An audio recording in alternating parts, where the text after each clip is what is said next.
Well, Maria, the operation started Tuesday last week when the regime started a kind of a military push against the rebels in this province called Daraa on the southern areas of Syria along the border with Jordan. It seems that the regime is adamantly insisting on retaking this city from the rebels, and the regime forces along with the Russian air forces, according to the activists, are moving very harshly against the rebels. According to the Syrian Observatory of Human Rights, it says that at least 160 missiles have been used in the past few days when the operation started, and the death toll rose up to 70.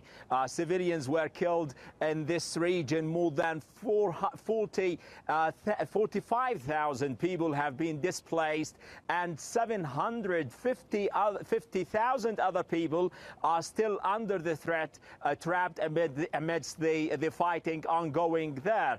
These people do not know where to go, and it seems that the regime is going deeper inside the city, aiming to retake the heart of the city. And by this, the regime is going to control this city that used to be the first place when the revolution started in 2011, Maria. Ahmed, so you say that they don't know where to go. Where will they go? This is 45,000 people, and Jordan, as we've just heard, won't let them in.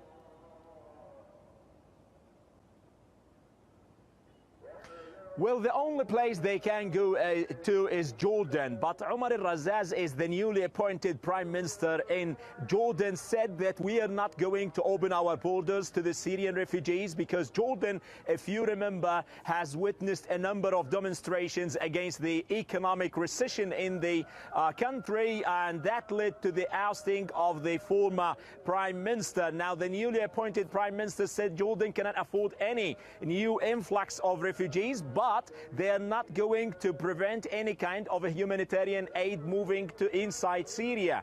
And it seems that they only know one refugee camp, that is a Rukban refugee camp on the border. That is a small camp that cannot afford this huge number of waves coming from the refugees. And on the other hand, it's very interesting that many of the rebels are not backing down. They say they're going to go ahead. Even they're calling on the other rebel groups not to take any part in the constitution talk led by de Mistura, the UN envoy, and they say that they're going to go ahead and defend the country till the last drop of blood. That tells you that the operation is going to continue, and we're going to be witnessing lots of bloodshed and carnage in the coming few days and weeks, maybe.